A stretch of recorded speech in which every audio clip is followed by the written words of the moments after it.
Baik, Assalamualaikum warahmatullahi wabarakatuh. Eh, Waalaikumsalam Waalaikumsalam warahmatullahi warahmatullahi Salam wabarakatuh. ketemu lagi dengan kelas kita ya, jaminan sosial. Kali ini kita malam-malam ya, karena tadi ada acara dengan BPK. Ada 5 orang ya, ada 5 orang yang masuk ke rapat di BPK. Lalu kemudian saya diberitahu oleh Mas Dika, Alhamdulillah, sehingga kemudian kita tukar acaranya di acara ini, nggih. Nah, lalu kemudian biar kita lebih cepat supaya bisa istirahat gitu, saya share screen, nggih. Nah, ini ya adik-adik ya, saya share screen. Tuh. Nah, oke adik-adik ya, jadi mata kuliah jaminan sosial kali ini judulnya adalah membangun jaminan sosial untuk kesejahteraan yang berkelanjutan. Jadi membangun. Artinya kita memisalkan belum ada seperti BPJS itu belum ada, misalkan ya. Lalu kemudian kita mencoba untuk membangun ya, membangun sistem jaminan sosial kesehatan seperti apa gitu ya. Nah, yang pertama, adik-adik, kita harus tahu dulu ya, harus tahu dulu yang namanya resiko hidup sepanjang hayat gitu ya. Resiko hidup sepanjang hayat ini saya matikan aja gitu. Resiko hidup sepanjang hayat. Ya, feedback ya suaranya. Nah, kita bayi lahir ya, lalu bayi, lalu kemudian usia anak-anak 3 sampai 6 tahun, lalu kemudian kita sekolah SD, SMP, SMA, lalu nanti kuliah, lalu produktif ya. Dan kemudian nanti lansia pasti punya resiko hidup gitu. Jadi misalnya ketika kita udah produktif nggak punya rumah gitu ya, maka kemudian resikonya adalah tidak punya rumah sehingga mempengaruhi bentuk perlindungan sosial. Bagaimana kalau kita bikin jaminan sosial tentang rumah gitu misalnya ya. Nah, atau saya nanti kalau udah punya rumah, lalu kemudian udah lansia, ditinggal anak, ditinggal istri, gitu ya. Lalu kemudian saya sebatang kara, maka resiko hidupnya adalah saya dalam kesepian ya, loneliness gitu. Sehingga kemudian mengganggu kesejahteraan hidup saya gitu. Nah, kira-kira apa sih yang bisa kita berikan? Ya, apa sih yang bisa kita programkan untuk para lansia gitu? Supaya apa? Supaya eh, sepanjang hayat kita itu terlindungi gitu ya, terlindungi. Nah, oleh karena itu kita masuk dulu ke bentuk-bentuk perlindungan sosial sepanjang hayat gitu. Sebelum sebelum nanti kita membahas tentang membangun jaminan sosial. Nah, adik-adik, ini ada tabel ya, ada tabel 3 halaman. Saya bacakan beberapa resiko ya, resiko sepanjang hayat yang mungkin ya, yang mungkin akan terjadi gitu. Jadi pada saat apa namanya kejadian kelahiran, yang mungkin adalah apa namanya persalinan yang mahal ya, sehingga kemudian karena mahal maka orang-orang bersalin di dukun gitu ya, atau karena jauh ya sehingga kemudian angka kematian ibu dan bayi ketika persalinan itu justru lebih tinggi gitu. Ini salah satu resiko pada saat kelahiran ya. Nah, programnya adalah program jaminan kesehatan yang menanggung biaya persalinan gitu ya. Jadi ketika istri kita atau ibu kita ya itu atau orang lain ya wanita itu eh, hamil, lalu kemudian ada resiko pada dirinya ya. Nah, resiko ini bisa kita amati dari tingkat kematian bayi per 1.000 kelahiran atau ya, atau akses dari ibu hamil ke pusat layanan kesehatan. Nah, contoh perlindungan sosialnya adalah program jaminan kesehatan yang menanggung biaya persalinan, atau yang kedua BPJS Kesehatan Indonesia yang menanggung biaya persalinan bagi peserta gitu. Nah, setelah lahir, masuk ke usia dini ya, usia dini bisa jadi ada juga resiko ya, resiko misalnya terjadi kekurangan gizi yang kronis gitu ya. Terjadi kekurangan gizi yang kronis, lalu kemudian imunisasi yang tidak lengkap, sehingga kemudian eh, bayi yang mendapatkan kejadian kekurangan gizi kronis itu bisa membuat dia stunting, kerdil ya. Jadi kemampuan kognitifnya itu jadi rendah gitu. Sehingga kemudian kita butuh yang namanya program perlindungan sosial ketika ada resiko di usia dini, ya, usia dini. Nah, itu biasanya kan ada program imunisasi gratis bagi bayi dan balita di puskesmas. Ini adalah bentuk perlindungan sosial yang tanpa iuran gitu ya. Jadi tanpa iuran, tanpa kontribusi berupa bantuan sosial ya. Bantuan sosial yang diberikan kepada ah, adik-adik bayi, balita atau batita bawah 3 tahun ya. Atau bisa juga ya program jaminan makanan kesehatan seperti eh, yang sekarang digagas oleh calon pemerintahan ke depan ya, Pak Prabowo dan Gibran tentang makan gratis gitu. Supaya apa? Supaya tidak terjadi kekurangan gizi yang kronis dan tidak jadi stunting ya. Walaupun stunting itu sebenarnya dihitung dari 1.000 hari pertama ya. Tapi mungkin masih bisa direcover ya pada saat dia udah lahir ya. Tergantung pada bayinya. Lalu kemudian setelah dia lepas dari usia dini masuk ke usia pendidikan SD, SMP atau SMA gitu ya, atau dari PAUD ya, SD, lalu kemudian SMP dan SMA gitu. Jadi ada juga risiko kemungkinan dia apa namanya drop out ya, tidak ikut sekolah gitu. Atau karena satu dan lain hal akhirnya dia eh, berhenti di tingkat pendidikan tertentu nggak menyelesaikan gitu. Nah, untuk itu kita punya yang namanya program beasiswa pendidikan untuk anak dari keluarga yang tidak mampu ya, atau gratis SD SMP ya, 9 tahun itu digratisin gitu. Atau mungkin nanti 9 SD SMP tambah eh, tambah SMA 13 tahun gitu ya, wajib belajar 12 tahun itu juga bisa apa namanya bisa digratiskan kalau pemerintah punya dana. Kuncinya dari seluruh perlindungan sosial ini kan ada dana gitu. Atau kalau dia nanti kuliah, dia dapat yang namanya keringanan biaya masuk ya, sehingga kemudian dia mendapat kartu Indonesia Pintar ya, sama seperti adik-adik mungkin ada yang mungkin nanti di S2-nya dapat LPDP gitu ya untuk apa? Untuk melanjutkan kuliah ke S2 sehingga kemudian dapat menjadi dosen ya, dosen di UGK dan kemudian menggantikan posisi kami gitu untuk Oke. memberikan pendidikan kepada adik-adik di Gunung Kidul dan sekitarnya ya. Jadi ini juga ada programnya. Jadi program beasiswa satu atau program wajib belajar menggratiskan SD SMP atau bahkan sampai SMA 12 tahun dan kemudian bantuan KIP ya. KIP. Nah, yang keempat ada juga resiko kesehatan ya. Jadi mungkin dia sakit gitu. Maka ini BPJS asuransi kesehatan mencakup pelayanan rawat inap dan rawat jalan ya. Atau BPJS kesehatan yang menanggung biaya pengobatan penyakit kronis gitu. Beberapa jenis itu bisa ditanggung, tetapi beberapa jenis yang lain seperti misalnya ganti gigi itu ya, mungkin hanya berapa persen yang di ini. Tapi kalau untuk kecantikan mungkin BPJS itu tidak ya, karena kecantikan itu tidak dalam status sakit ya, tidak dalam status sakit. Oke, itu resiko sampai nomor 4 ya, sampai pada kesehatan.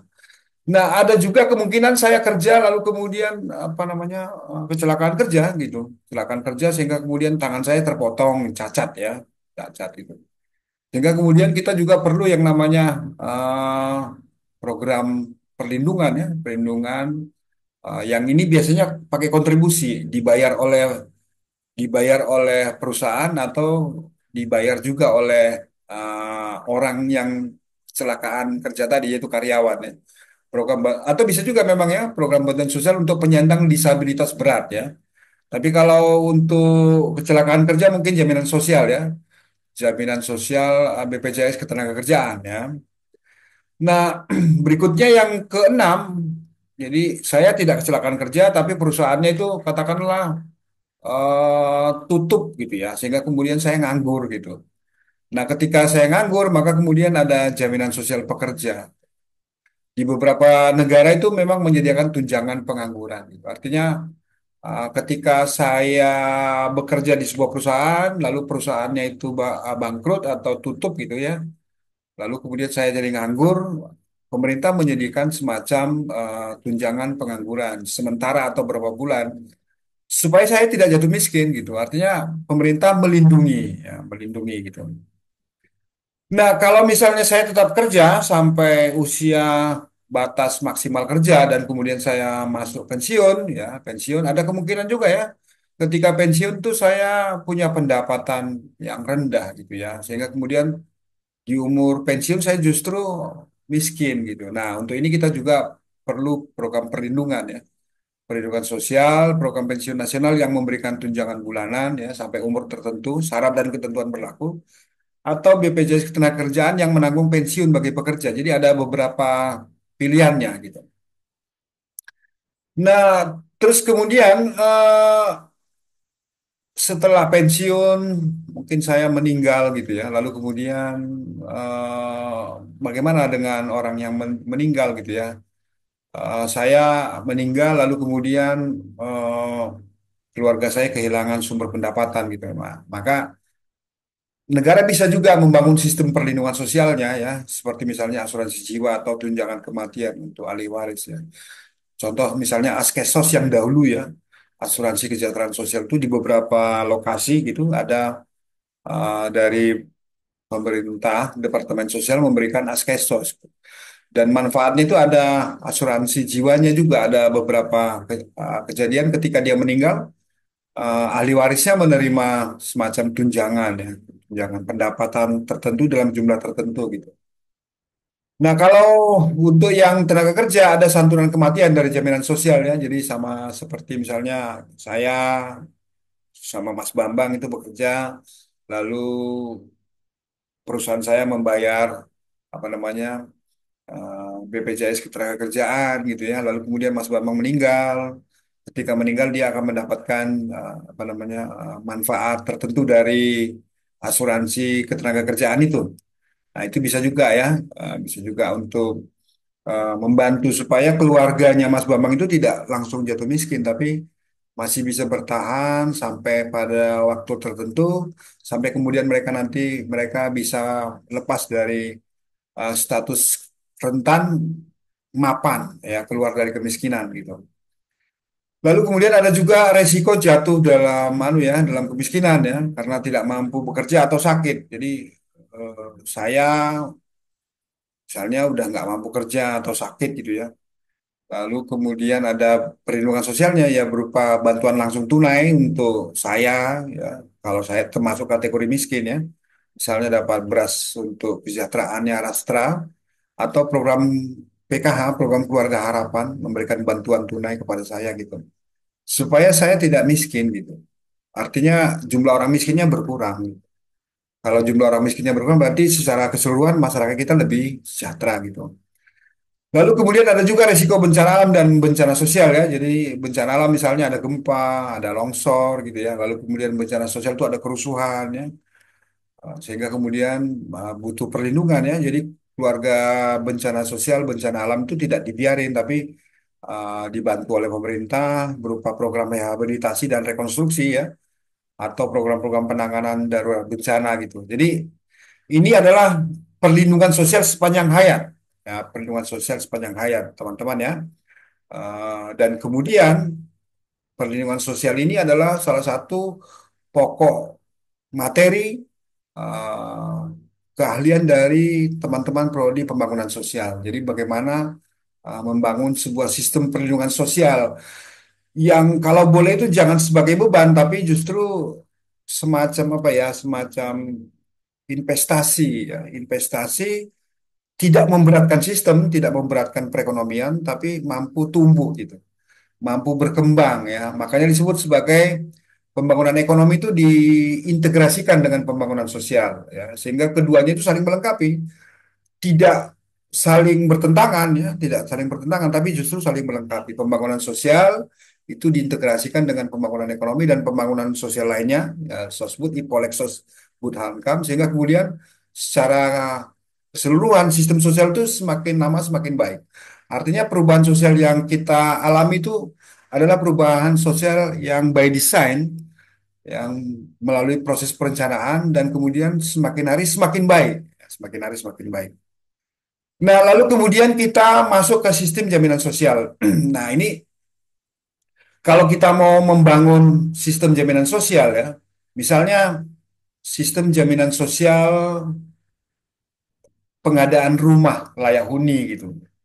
Kan ada tapera ya, ada tapera, tapi daerah itu pingin punya yang namanya taperada, tabungan kepemilikan rumah daerah. Misalnya ada bupati yang punya ide seperti itu.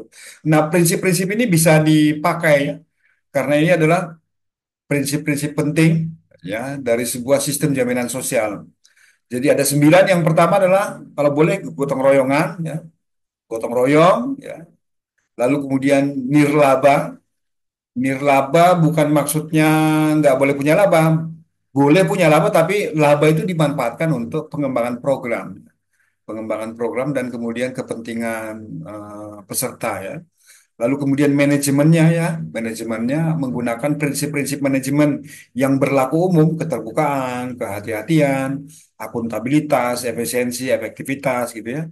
Lalu kemudian juga portabilitas, artinya eh, portable ya, portable itu maksudnya gampang disesuaikan gitu, apa disesuaikan.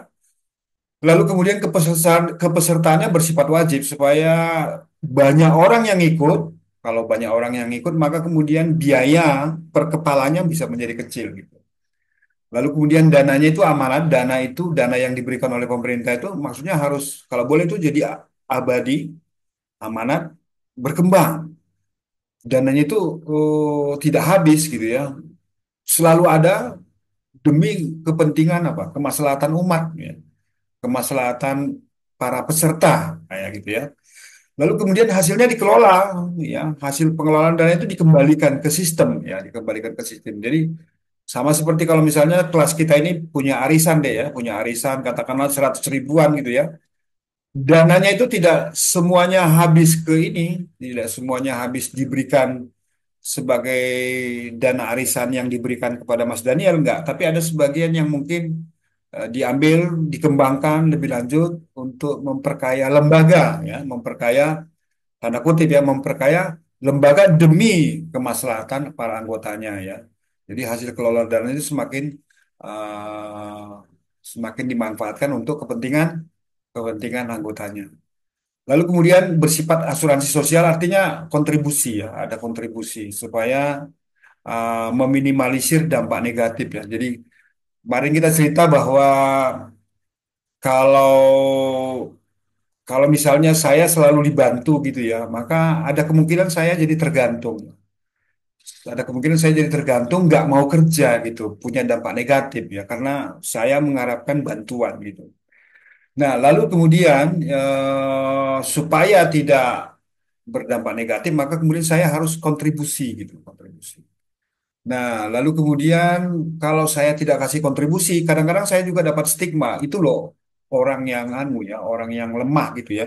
Saya mendapat stigma negatif sehingga kemudian mempengaruhi kepercayaan diri saya ya, mempengaruhi sisi psikologis ya.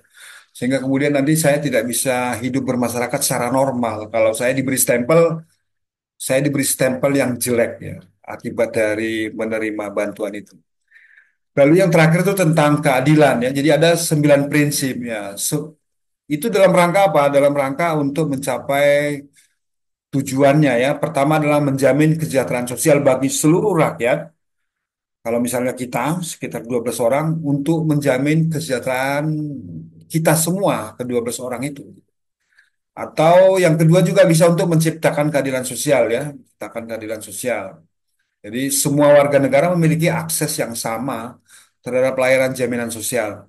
Lalu meningkatkan produktivitas juga deh gitu karena saya ketika saya sakit gitu ya ada yang bantu gitu sehingga kemudian saya cepat sembuh ya sehingga sehingga kemudian saya produktif. Dan kemudian yang ini tadi mendorong pertumbuhan ekonomi, artinya BPJS ini tidak jadi beban gitu, tapi kalau boleh itu jadi investasi, ya sama seperti apa yang disampaikan oleh Wakil Presiden kita ya, bahwa makan siang gratis itu bisa dipandang sebagai biaya, ya, menghambur-hamburkan uang, tapi bisa juga dianggap sebagai investasi. Contoh misalnya kalau apa namanya makan minum itu diatur di Gunung Kidul, maka eh, menghasil apa namanya bahan bakunya dari Gunung Kidul, pengusahanya dari Gunung Kidul, lalu kemudian tenaga kerjanya dari Gunung Kidul, untuk Gunung Kidul, dari untuk untuk oleh Gunung Kidul, sehingga kemudian Gunung Kidul tuh berkembang karena ada tambahan apa namanya ada tambahan uang, multiplier efeknya terjadi di Gunung Kidul gitu. Nah, ini ada 9 prinsip, nanti kita bahas satu persatu ya, dari satu persatu. Yang pertama adalah kegotong royongan. Jadi peserta yang mampu itu membantu yang kurang mampu, peserta yang sehat membantu yang sakit, yang berisiko rendah membantu berisiko tinggi ya. Atau yang punya rumah gitu, yang punya rumah membantu yang belum punya rumah gitu. Atau apalagi ya misalnya ya kalau kita mau membangun katakanlah yang ekstrim ya, ya, misalnya tentang makan siang gratis gitu ya, makan siang gitu ya. Yang kaya, yang udah mampu beli makan itu mensubsidi, membantu yang belum makan gitu. Supaya ada ini yang namanya kohesi sosial ya, kohesi sosial. Artinya masyarakat itu semakin semakin menyatu gitu. Jadi yang pertama kegotong royongan. Yang kedua adalah nirlaba ya. Dana amanat itu tidak untuk mencari laba.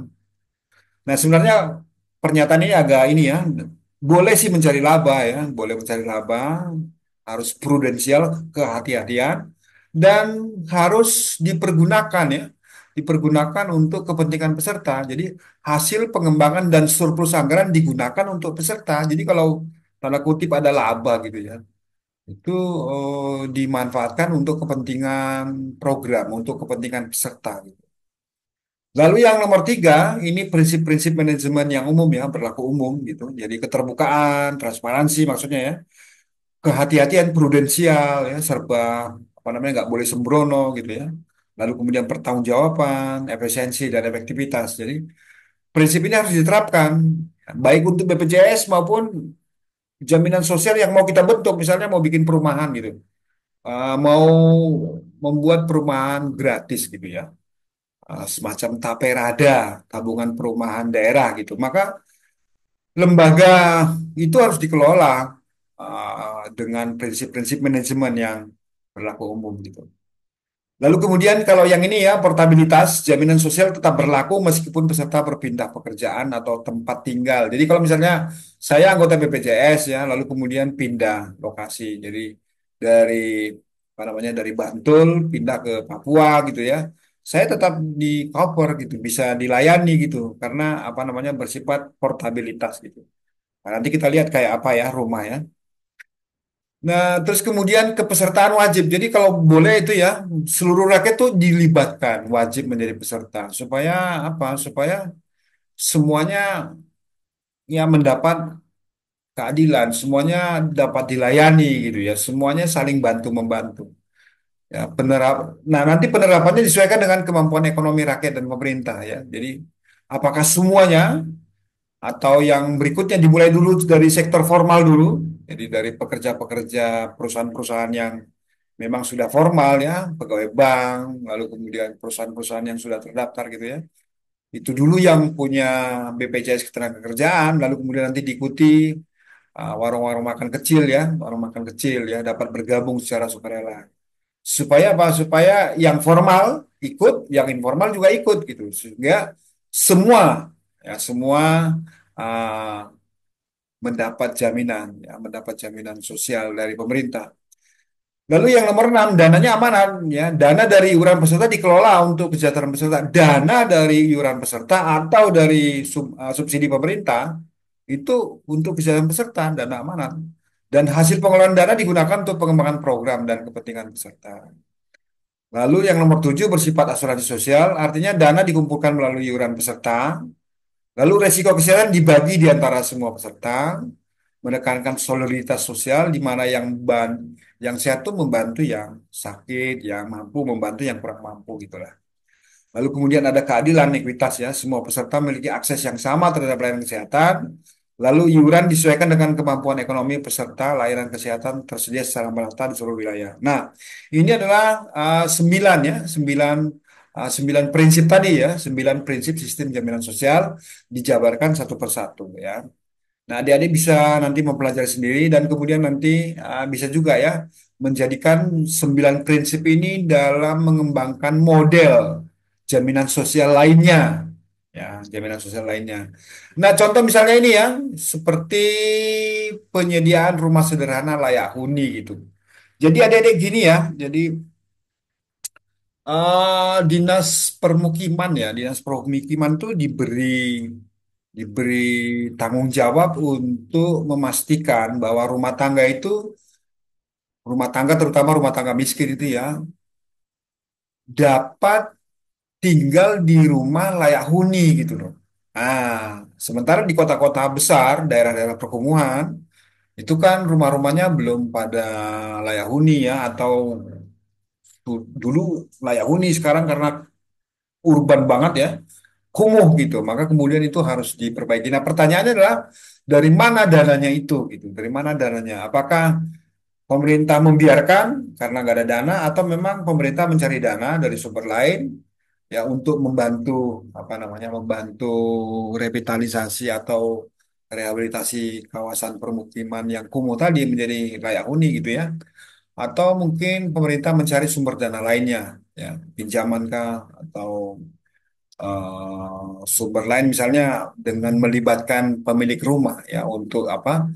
Untuk ikut serta. Contoh misalnya ya, di beberapa daerah itu bedah rumah itu diberikan ketika rumah itu punya sanitasi, punya WC leher apa itu namanya WC yang leher angsa itu. Supaya apa? Supaya ketika rumahnya dibedah dan mulai bagus, mereka udah punya sanitasi yang layak dan aman gitu. Jangan sampai rumahnya bagus, sanitasinya nggak ada, mereka masih apa namanya buang air besar di ruang terbuka gitu, atau di buang air besar di kali gitu, sehingga kemudian justru merusak lingkungan, merusak pemandangan, ya, merusak keasrian lingkungan dan juga itu mengganggu kesehatan gitu. Nah, sekarang coba kita gunakan prinsip tadi untuk penyediaan rumah sederhana layak huni. Artinya kita membangun sistem gitu ya.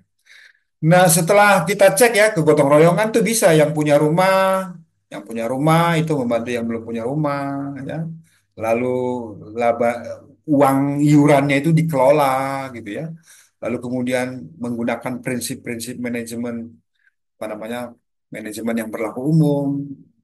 Nah, cuman portabilitas nggak bisa ya. Jadi kalau misalnya saya punya rumah di Jogja, udah punya rumah Jogja, lalu saya pindah ke Papua, maka kemudian rumah itu kan nggak ikut pindah gitu. Rumah saya yang di Jogja itu tidak ikut pindah. Maka kemudian alternatifnya adalah bisa nggak dibuat semacam pasar jual beli, jual atau sewa rumah yang di Jogja itu dan dipakai untuk mendapatkan rumah di Papua. Sehingga kemudian kemanapun saya pergi, saya punya rumah sederhana layak huni ya. Tuh, jadi mungkin perlu dipikirkan gitu. Nah, kemarin saya diskusi dengan teman-teman dari sebuah daerah ya, eh, tentang bagaimana dinas permukiman itu berusaha mengembangkan program supaya apa? Supaya bedah rumah itu lebih berkelanjutan. Jadi bedah rumah itu tidak membebani APBD gitu ya. Bedah rumah itu tidak membebani APBD. Maka salah satunya adalah mungkin gotong royong di masyarakat ya, gotong royong di masyarakat. Ya, kemarin ada masalah dananya nggak cukup Pak gitu. Dananya nggak cukup gitu. Nah, setelah diusut punya usut gitu ya, dana yang sedikit itu ternyata dipakai untuk belanja ini biaya tenaga kerja. Maka bisa nggak dibuat semacam begini?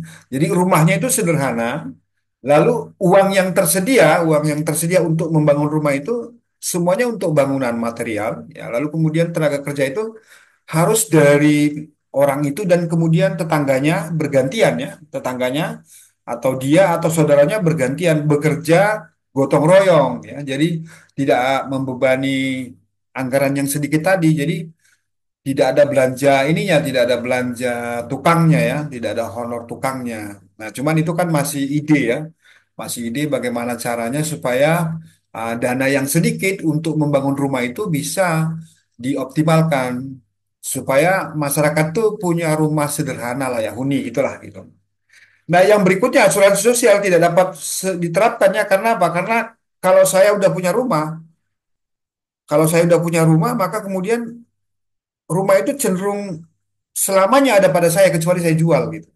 Lain ceritanya kalau tentang kesehatannya, jadi kadang-kadang saya sehat, kadang-kadang saya sakit gitu ya. Kadang-kadang saya sehat, kadang-kadang saya sakit. Lalu kemudian saya butuh ya, saya butuh bantuan pengobatan pada saat sakit. Lalu kemudian saya bisa memberikan kontribusi kepada orang lain pada saat saya sehat. Nah, kalau untuk rumah itu cenderungnya ketika rumahnya udah ada kepada saya, lalu kemudian rumah itu tetap ada pada saya ya kecuali rumah itu dijual atau ada bencana alam ya. Jadi mungkin rumah saya itu kena longsor sehingga kemudian dulu udah pernah punya sekarang nggak punya lagi gitu. Jadi ada resiko yang memang hilang gitu. Nah mungkin ini menggunakan model subsidi silang ya. Jadi saya yang udah punya rumah gitu ya, udah punya rumah lalu kemudian memberikan bantuan kepada orang yang belum punya rumah atau yang sudah punya rumah lama ya melalui kayaknya seperti ini ya adik-adik ya seperti misalnya zakat infak sedekah gitu dipakai untuk membangun atau membedah rumah tipe-tipe tertentu. Jadi ketika saya bilang rumah jangan diharapkan semua rumah sama ya. Jadi harus dibuat dulu model rumah sederhana. Jadi model rumah sederhana layak huni di mana rumah itu eh, kalau kita pakai nggak perlu AC gitu loh. Kalau kita pakai nggak perlu menghidupkan lampu ya kecuali malam ya. Sehingga kemudian biaya operasional dari rumah itu ketika siang itu rendah. Maka teman-teman teknik ya bisa merancang dulu model rumah yang dimaksud supaya apa? Supaya apa namanya dari sanitasi kebersihan anunya ya uh, limbahnya, lalu kemudian air bersihnya sama listrik dan AC-nya itu optimal, artinya tidak membebani gitu. Ya, tipe-tipe rumah yang cocok untuk daerah tropis itu perlu perlu dipikirkan gitu. Nah, jadi sekali lagi adik-adik, jadi 9 prinsip tadi boleh digunakan sebagai awalan ya, sebagai awalan untuk mengembangkan model-model jaminan sosial lainnya, contohnya untuk perumahan gitu. Nah, lalu kemudian kita lanjut ini ya tentang jaminan kesehatan. Coba kita cek ya yang menentukan kinerja jaminan kesehatan itu seperti apa gitu. Jadi maksudnya gini deh, jaminan kesehatan tuh bisa berkembang ya, tidak kolaps ya. Ya, BPJS tuh bisa berkembang tidak kolaps tuh piye caranya? Gimana caranya gitu? Atau apa yang menentukan gitu ya? Nah, yang pertama adalah yang menentukan adalah rasio ketergantungan gitu ya. Rasio ketergantungan. Ketika orang yang bekerja itu lebih banyak daripada yang tidak bekerja, maka si pekerja itu menanggung. Ya, si pekerja itu menanggung banyak, baik yang lansia maupun anak-anak gitu. Jadi kalau misalnya satu orang yang produktif menanggung hanya satu orang tuanya saja, maka dia akan lebih ringan. Tapi beda ceritanya kalau misalnya satu orang yang produktif, gajinya kecil, menanggung dua orang tua, lalu kemudian menanggung satu anak kecil yang belum bekerja, sehingga kemudian rasio ketergantungannya tingginya. Pekerja yang lebih banyak, pekerja yang lebih banyak itu lebih meringankan sistem. Ya, BPJS itu bisa melayani, bisa berkembang ketika rasio ketergantungannya itu masih masih kecil gitu. Sementara kalau misalnya jumlah yang ditanggung itu banyak, lansianya banyak, anak-anaknya banyak, maka beban pembiayaan meningkat jika lebih banyak lansia. Jadi itu yang pertama, ya. Lalu kemudian juga tentang tingkat kontribusi, deh. Jadi tingkat iurannya gitu, ya. Jadi pendapatan sistem akan meningkat ketika iurannya cukup tinggi gitu, cukup tinggi iurannya, sehingga kemudian ada arus masuk pendapatan yang stabil gitu. Tapi kalau misalnya iurannya cuma 5.000 gitu ya untuk menanggung banyak penyakit gitu ya, maka kontribusi yang terlalu rendah itu membuat apa? Kontribusi terlalu rendah itu membuat BPJS itu bisa kolaps gitu. Ya. Tetapi kalau terlalu tinggi juga ya, terlalu tinggi sehingga kemudian orang-orang itu nggak mau jadi peserta ya. mending mereka bikin BPJS tanda kutip sendiri gitu di lingkungannya gitu ya. Seperti dulu Jamkesda dulu ya, Jaminan Kesehatan Daerah ya. Eh, Mungkin mereka membangun sistem kalau terlalu tinggi. Lalu kemudian yang berikutnya adalah pendapatan pajak ya. Jadi ketika pendapatan pajaknya tinggi, pendapatan pemerintah itu cukup tinggi, maka pemerintah lebih mampu untuk mensubsidi warga yang tidak mampu. Tapi kalau pendapatan pajaknya itu rendah, maka kemudian pemerintah tidak mampu menanggung. Kalau pemerintah tidak mampu mensubsidi, maka ada kemungkinan iuran BPJS-nya yang dinaikin gitu. Ya, dinaikin gitu ya. Ya, atau iuran BPJS yang kelas-kelas tertentu yang orang-orang yang lebih kaya itu mungkin eh, lebih tinggi. Jadi ada gradasinya nanti iurannya ya. Lalu kemudian yang keempat tingkat kepatuhan ya. Jadi kalau misalnya saya patuh membayar auto debit ya, jadi saya punya tagihan iuran BPJS, lalu kemudian saya cantolkan dengan bank auto debit, maka kemudian iuran itu pasti terbayar gitu. Tapi kalau misalnya saya masih bayar sendiri-sendiri manual gitu ya, tidak auto debit maksudnya, maka bisa mempengaruhi keuangan BPJS ya. Bisa karena tingkat kepatuhannya bisa rendah, jadi mungkin saya lupa gitu ya. Sama seperti sekarang yang ada program rehab itu. Jadi bagi Bapak Ibu warga masyarakat yang dulu sempat rutin bayar lalu telat itu juga dibantu gitu ya.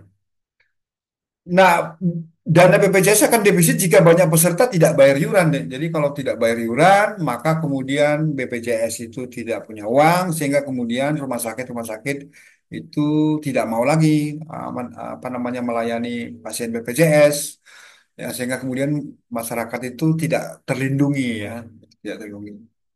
Nah itu mempengaruhi ya, tingkat kepatuhan itu mempengaruhi. Lalu kemudian akses ke layanan kesehatan gitu ya. Nah, adik-adik, jadi kalau misalnya saya bayar BPJS gitu ya, tapi kemudian layanan kesehatannya jauh gitu, jauh banget. Misalnya saya butuh waktu 2 jam perjalanan sampai ke rumah sakit. Nah itu bisa mempengaruhi kepesertaan saya pada BPJS. Saya mungkin berpikir 2 kali, nggak usah ikut gitu. Tapi kalau misalnya paskes yang pertama, ya puskesmas atau paskes rujukan itu dekat gitu, itu menyenangkan, ya menyenangkan. Jadi lebih mudah, apalagi kalau misalnya cuma di depan rumah ya. Jadi puskesmasnya di depan rumah, lalu kemudian eh, apa namanya paskes rujukannya itu di belakang rumah agak jauh gitu ya. Maka kemudian itu menyenangkan ya. Nah lalu kemudian berikutnya adalah biaya layanan kesehatan ya. Jadi kalau misalnya biaya penyelenggaraan kesehatan itu mahal, contoh misalnya saya sakit kronis gitu, lalu kemudian biayanya mahal gitu ya. Biayanya mahal, biaya untuk menyembuhkan saya itu mahal, sehingga kemudian bisa jadi mempengaruhi BPJS, gitu, mempengaruhi BPJS. Ya. Biayanya itu kalau terkendali maka sistem akan lebih bisa berkelanjutan, terus tidak kolaps gitu, tidak bubar gitu. Sedangkan kalau biayanya tinggi maka kemudian akan mempengaruhi sistem ya, akan mempengaruhi BPJS-nya gitu. Lalu kemudian yang ketujuh beban penyakit ya. Jadi ketika penyakit menular atau jarang orang sakit atau masyarakat tuh punya PHBS ya, pola hidup bersih dan sehat tuh. Ya, punya paradigma jangan sampai sakit gitu ya. Berparadigma sehat gitu ya. Jangan sampai sakit. Maka kemudian beban yang ditanggung oleh BPJS itu rendah karena apa? Orang-orang semuanya pada bugar, sehat gitu. Sehingga kemudian beban penyakitnya rendah gitu. Beban penyakit rendah menekan biaya kesehatan. Tapi kalau misalnya jenisnya banyak dan semuanya kronis, apalagi ada menular, nah itu bisa mempengaruhi apa BPJS-nya gitu. Lalu kemudian harapan hidup ya. Jadi kalau misalnya harapan hidupnya makin tinggi gitu ya, harapan hidup makin tinggi, maka usia yang panjang itu bisa mempengaruhi bisa mempengaruhi BPJS. Misalnya saya lanjut sampai seratusan tahun, amin gitu ya. Tapi tidak sehat gitu, sehingga kemudian berulang kali ke rumah sakit. Dan ini mempengaruhi BPJS pendapatannya gitu. Nah ya. Ya, kita berharap bahwa masyarakat tuh panjang umur ya, panjang umur, sehat, produktif, tidak jadi beban. Kita harapannya gitu ya. Nah, yang nomor 9 kualitas layanan ya, kualitas tinggi meningkatkan kepercayaan dan partisipasi. Ketika misalnya saya masuk ke rujukan lalu dilayani dengan baik tanpa ada kesengajaan memperlambat saya gitu ya, menunda-nunda pelayanan saya gitu, maka kemudian saya makin percaya puas gitu, sehingga kemudian saya ikut BPJS. Mungkin iuran saya yang dulunya itu tidak terlalu aktif itu bisa menjadi aktif gitu. Lalu kemudian yang berikutnya adalah adanya dana cadangan ya, dana cadangan. Nah, kalau ada dana cadangan, maka kemudian ini akan menjamin stabilitas sistem ya, ketika ada dana cadangan. Tapi kalau misalnya dana cadangan nggak ada, maka kemudian akan menyebabkan terganggunya sistem ini. Jadi orang orang yang mendaftar dengan BPJS ya itu mungkin tidak diterima dengan baik. Tapi kalau dia bayar sendiri itu maka kemudian rumah sakit itu mau melayani ya, ini juga perlu kita antisipasi gitu ya.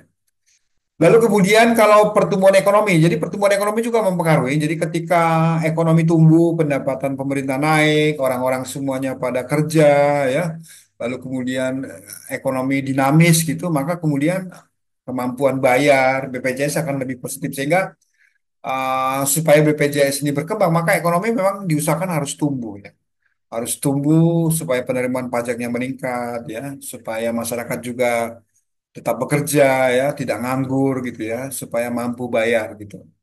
Nah, tingkat pertumbuhan juga harus diperbaiki, dioptimalkan gitu. Nah, lalu kemudian yang berikutnya adalah adanya perlindungan sosial lainnya. Jadi kalau BPJS itu kan salah satu bentuk perlindungan sosial yang pakai iuran gitu. Ketika umpamanya ada perlindungan sosial lain tanpa iuran, misalnya ada katakanlah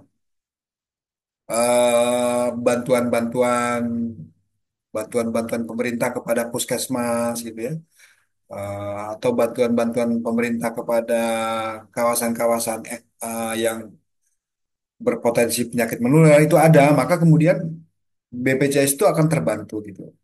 Tapi kalau misalnya tidak ada ini ya perlindungan sosial atau salah sasaran ya, atau salah sasaran, maka bisa pemborosan anggaran. Perlindungan sosialnya memang harus tepat gitu.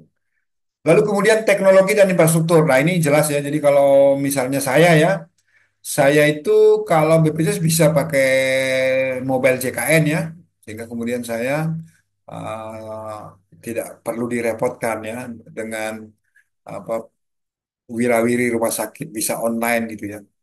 Lalu kemudian regulasi dan kebijakan juga ya, kebijakan yang menjaga keseimbangan dan keadilan gitu. Keseimbangan antara pengeluaran dan penerimaan, keseimbangan antara antara iuran dengan subsidi ya, keseimbangan antara pendanaannya dengan pengeluarannya, maka sistemnya akan bagus gitu. Sistemnya akan bagus dan kemudian termasuk yang investasi dana ya. Jadi kalau dana-dana cadangan itu bisa diinvestasikan secara berhati-hati ya, secara berhati-hati, dan kemudian dananya itu penghasilannya dimanfaatkan untuk pengembangan program. Nah, itu juga berpengaruh positif gitu. Jadi itu adalah 15 ya, 15 hal yang harus dipikirkan ketika kita membentuk sebuah sistem jaminan sosial. Nah, lalu kemudian jaminan sosial itu kan pakai iuran. Nah, berarti pertanyaan adalah kepatuhan membayarnya itu dipengaruhi oleh oleh apa gitu. Nah, yang pertama adalah jelas ya pendapatan ya. Jadi kalau saya memangnya punya pendapatan lebih, iuran itu bagian kecil dari pengeluaran, maka saya akan cenderung membayar. Tapi kalau misalnya iurannya terlalu tinggi, saya gajinya cuma 100.000 per hari, tapi iurannya itu 150, maka saya cenderung tidak patuh gitu ya. Sambil berharap tidak sakit gitu ya. Sambil berharap tidak sakit.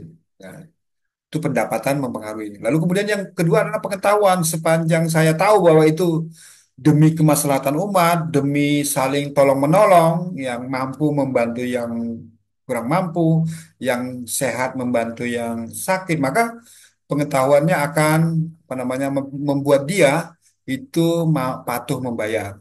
Juga pendidikan ya.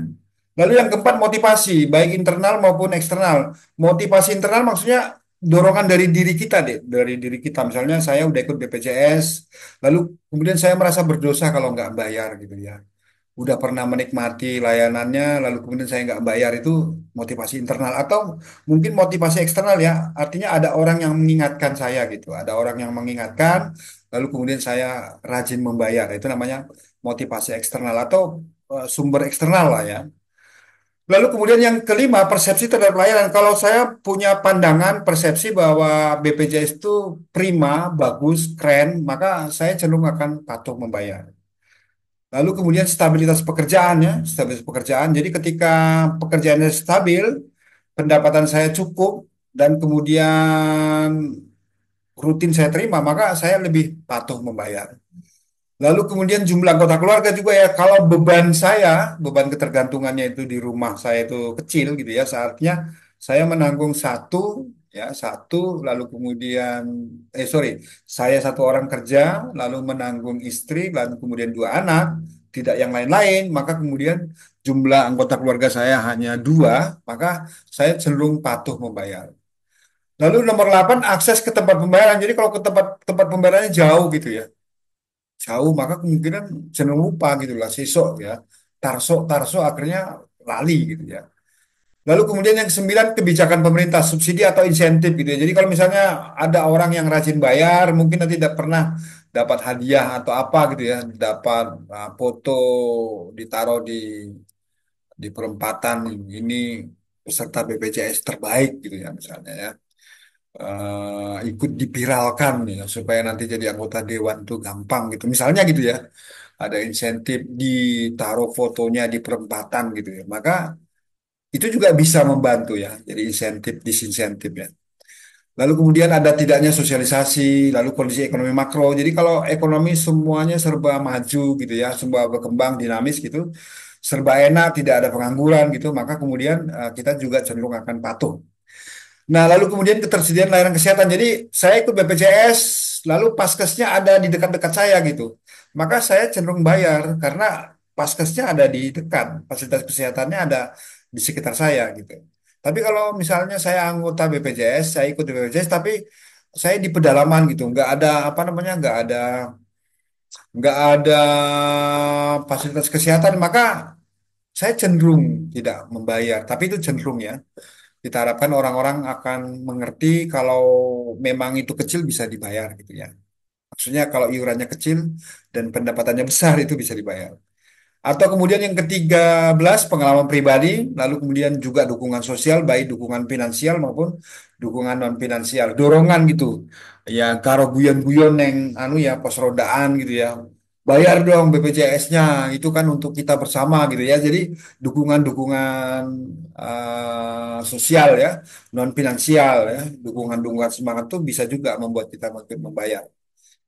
Nah, lalu kemudian adik-adik, struktur pekerjaan itu juga mempengaruhi kontribusi ya. Jadi kalau misalnya pekerjaan saya itu formal, bekerja di bank, rutin, gajinya per bulan, ada tanggal muda, ada tanggal tuanya, maka saya cenderung akan bayar ya. Dan kontribusinya akan cenderung disesuaikan dengan kemampuan saya. Kalau misalnya seluruh orang Indonesia seperti itu, maka kontribusinya akan gede gitu ya. Tapi kalau misalnya saya kerja informal, jadi misalnya saya jadi apa ya, jadi katakanlah jadi pembantu di warung pecel lele gitu ya, pembantu di warung pecel lele yang nggak punya izin ya, informal gitu. Maka saya cenderung tidak, anu, saya saya sensitif terhadap tarifnya. Ketika tarifnya itu tinggi, saya cenderung berpikir ulang karena pekerjaan saya itu tidak memberikan jaminan pendapatan gitu, jaminan pendapatan. Lalu kemudian pengangguran dan kemudian juga tingkat pendapatan. Ngomong-ngomong, adik-adik masih di sini ya, adik-adik masih masih hadir deh ya, alhamdulillah. Nah, tidak hilang ya, karena saya tidak lihat lagi adik-adik, karena saya lihatnya share screen gitu. Nah, lanjut ya adik-adik ya. Nah, sekarang pertanyaannya begini, Pak, BPJS itu kan pakai iuran, pakai kontribusi gitu ya. Terus yang menentukan tingkat kontribusinya itu apa? Jadi ada beberapa ya. Jadi kalau kebutuhan dananya tinggi, ya kebutuhan dananya tinggi, maka kemudian tarifnya. tingkat kontribusinya, iurannya itu biasanya ya besar gitu ya. Tapi kalau misalnya kebutuhan dananya kecil, maka tarifnya bisa kecil. Iuran tuh sesuai kebutuhan ya, ya sesuai kebutuhannya. Jadi kebutuhan dananya itu yang pertama. Lalu kemudian yang kedua jumlah pesertanya ya, semakin banyak peserta semakin ringan iuran per orangnya. Ya, semakin banyak peserta semakin ringan iurannya. Lalu kemudian juga struktur iuran ya. Struktur iuran maksudnya apakah flat, apakah iurannya tetap 20.000 per bulan gitu ya, atau proporsional berdasarkan pendapatan. Nanti kalau misalnya saya misalnya setor pajaknya pernah tinggi gitu ya, atau setor pajaknya selalu tinggi gitu. Lalu kemudian saya tandai sebagai keluarga apa orang yang mampu karena profil pajaknya ya saya profil pajaknya itu mungkin saya tinggi gitu ya. Jadi proporsional. Proporsional itu juga bisa cuman perlu kehati-hatian karena kadang-kadang ya masalah pendapatan ini kadang-kadang kita nggak tahu persis ya berapa sih dapatnya dia gitu. Lalu kemudian yang kedua sama ya, struktur iuran nomor tiga, nomor empat kemampuan membayar ya, kemampuan membayar. Jadi kalau misalnya saya mampu membayar tarif yang tinggi, maka bisa jadi iurannya bisa tinggi, gitu. Tarifnya bisa tinggi. BPJS yang kita setor itu bisa tinggi gitu. Tapi kalau misalnya saya nggak mampu membayar, maka biasanya saya malah justru disubsidi. Ya. Artinya BPJS saya itu BPJS-nya iuran BPJS saya itu dari pemerintah, bukan dari saya sendiri gitu. Ya. Kalau saya kebetulan punya BPJS itu kan saya mandiri gitu ya, bayar sendiri gitu. Itu nomor empat. Lalu kemudian nomor lima pembagian iuran. Jadi dek uh, ketenaga kerjaan misalnya ya, iuran ketenaga kerjaan itu jadi si pemberi pekerjaan itu memberi ya, memberi iuran, lalu kemudian yang bekerja juga apa namanya iuran. Jadi pekerja dan pemberi kerja itu apa namanya punya kontribusi, punya wajib membayar, wajib memberi kontribusi. Nah, ini berarti tergantung pembagian yang adil ya, ya yang adil di antara keduanya karena pengusaha kalau terlalu banyak kutipan juga dia nggak mau gitu ya. Makanya banyak perusahaan-perusahaan itu yang kemudian kontraknya itu tidak sampai beberapa tahun, 1 tahun tuh diperbarui supaya tidak mengikuti anu ya, tidak kena ketentuan perburuhan gitu. Kadang-kadang diakali seperti itu ya. Jadi jangan sampai membebani perusahaannya juga. Memang di sini butuh keterbukaan sebenarnya. Keterbukaan berapa sih yang kamu dapat gitu. Kalau misalnya diambil 10.000 per kepala dari seluruh pekerjamu itu membuat labamu turun nggak sih gitu. Apakah labamu itu di atas normal gitu. Jadi memang butuh kejujuran. Lalu kemudian yang keenam tentang pertimbangan jangka panjang ini ya. Jadi memang harus disiapkan untuk jangka panjang bahwa BPJS itu berlaku jangka panjang gitu. Ya, supaya apa? Supaya ada keadilan antar generasi ya, bukan hanya kita yang ditanggung, tapi anak cucunya Alma, anak cucunya Mas Daniel itu juga ditanggung gitu ya. Lalu kemudian yang ketujuh subsidi dan pajak daerah. Jadi keberadaan eh, kemampuan keuangan negara ya untuk memberikan subsidi yaitu terutama dari pajak daerah juga menentukan ya, menentukan tingkat kontribusinya. Jadi kalau misalnya pemerintah ini punya sumber pendapatan yang bagus ya, seperti misalnya katakanlah ada gas alam ya, ada gas alam yang kemudian tuh awet gitu ya, lalu kemudian semuanya untuk kemakmuran rakyat gitu ya. Lalu kemudian itu bisa dimanfaatkan ya untuk apa? Untuk apa namanya? Mensejahterakan ya, mensejahterakan warganya, masyarakatnya. Itu ya, jadi 7 hal. Lalu kemudian yang berikutnya tantangan dalam pengembangan model jaminan kesehatan ya. Jadi ini tantangannya. Ini berarti apa? Tentang pesertanya ya. Kalau pesertanya kaya-kaya, maka kemudian kita nggak terlalu sulit ya. Tapi kalau pesertanya itu sangat beragam dengan kemampuan ekonomi yang beragam, dengan tingkat kesehatan yang beragam, dengan perilaku yang beragam, maka kemudian memang tantangan utamanya adalah pendataan yang akurat ya. Ya, pendataan yang akurat kayak apa sih gitu ya. Lalu kemudian penentuan kontribusi yang adil itu juga perlu ya, identifikasi peserta peserta tidak mampu yang mana sih yang mau diberi subsidi gitu. Ya, mana sih yang beri subsidi, mana sih yang udah mandiri. Jadi itu tantangannya tentang dari aspek kepesertaannya. Lalu kemudian dari aspek pembiayaan, pendanaannya, jadi ini menyangkut kontribusi peserta, pajak daerah dan subsidi. Jadi stabilitas kontribusi, stabilitas iurannya saya, adik-adik seluruhnya itu juga sangat membentukkan ya. Lalu kemudian nanti efisiensi pengelolaan dana, efisiensi pengelolaan dana. Jadi dana itu sudah dikumpulkan, lalu digunakan secara efisien ya, digunakan secara efisien dan kemudian ketersediaan dana yang cukup ya untuk apa namanya memenuhi seluruh klaim ya. Lalu kemudian kemampuan keuangan negara juga. Termasuk ini sebenarnya uh, efektivitas dari ini terapi-terapi di tingkat kesehatan. Sehingga kemudian ketika umpamanya ya, ketika uh, masyarakat itu dilayani tepat gitu ya, tidak berbelit-belit, tidak ada salah apa namanya salah diagnosa macam-macam, maka kemudian itu juga bisa membuat apa? Membuat ringan sistem BPJS. Nah, lalu kemudian penyelenggara yaitu pemerintah, fasilitas kesehatannya sendiri dan lembaga keuangan. Jadi komunikasi dan koordinasi antara pihak ya. Lalu kemudian kapasitas fasilitas kesehatannya sendiri, jadi kemampuan mereka. Jadi paskes pertama, PAMA, paskes rujukan ya. Lalu kemudian akuntabilitas, pertanggungjawab jiwa, sikap ini akuntabilitas dari semua orang. Artinya orang-orang itu menganggap bahwa akuntabilitas sebagai ini, sebagai apa namanya deh, sebagai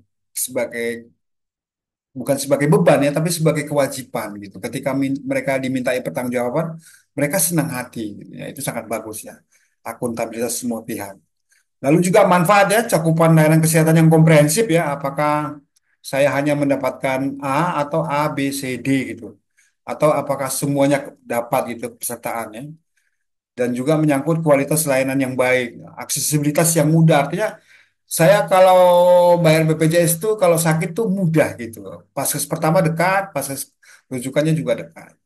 Jadi keterjangkauan biaya termasuk ya, keterjangkauan biaya, keterjangkauan lokasi, kualitas layanan yang konsisten, efisiensi penggunaan dana gitu ya.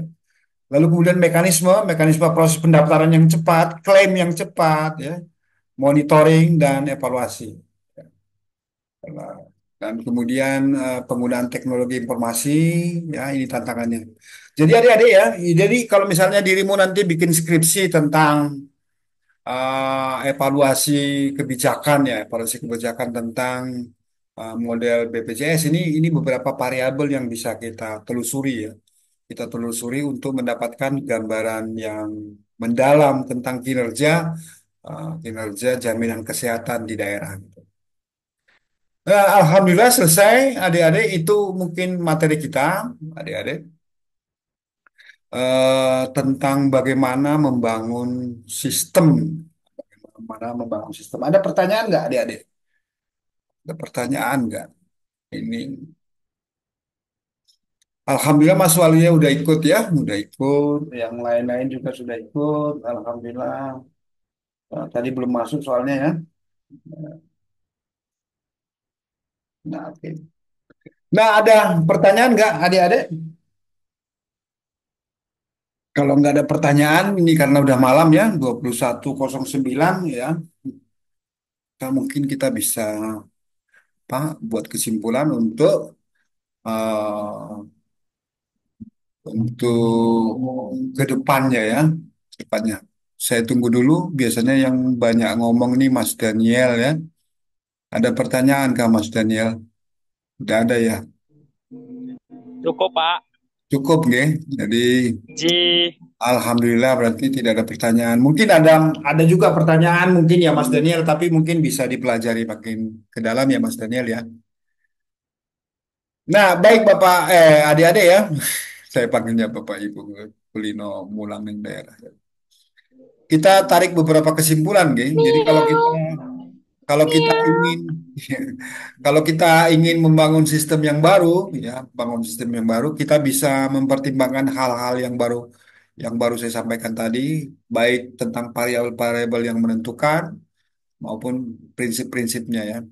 Satu hal yang sangat penting, ya, satu hal yang sangat penting dari BPJS ini ya, supaya sistemnya itu tidak terbebani, yaitu tentang paradigma sehat ya. Jadi ketika masyarakat itu semuanya punya pikiran jangan sampai sakit gitu ya, jangan sampai sakit, hidupnya itu berpola hidup bersih dan sehat serta bugar, maka jumlah orang sakitnya itu akan berkurang dan kemudian sistemnya itu tidak terbebani. Sistemnya tidak terbebani. Itu juga sangat penting ya.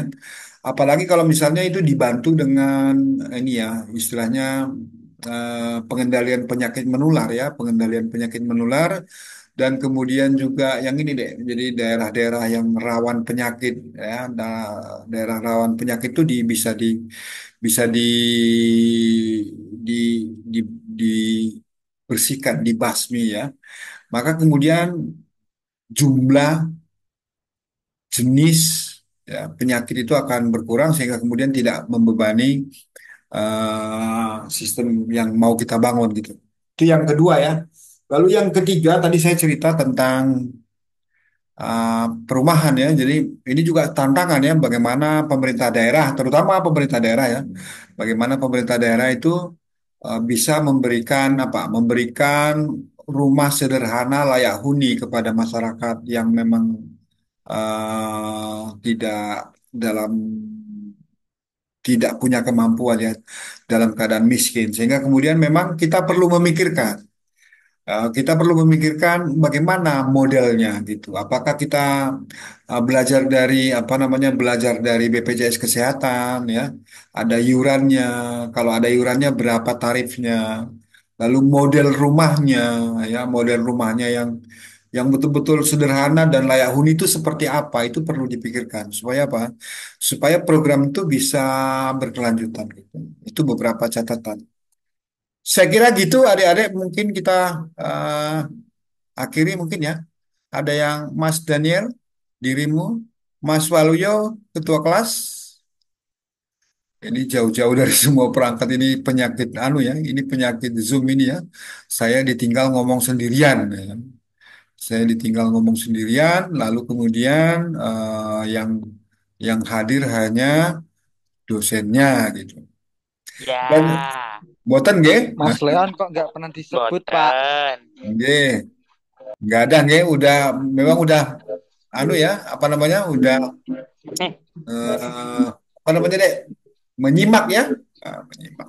Ya, Baik adik-adik kalau nggak ada pertanyaan kita akhiri dulu adik-adik kita akhiri LKMD ya lebih kurang mohon dimaklumi. Assalamualaikum warahmatullahi wabarakatuh. Waalaikumsalam Oke, coba warahmatullahi dibuka kameranya wabarakatuh. supaya kita bisa muncul nanti di rekaman ya. Ada bisa anu nggak Mas Daniel, sebentar, Mas Dika atau malu-malu nih. Nah itu kan ganteng-ganteng loh. Dika, Mbak Gibrina, Mbak Gibrina, Mas nanti Daniel, aku bilang.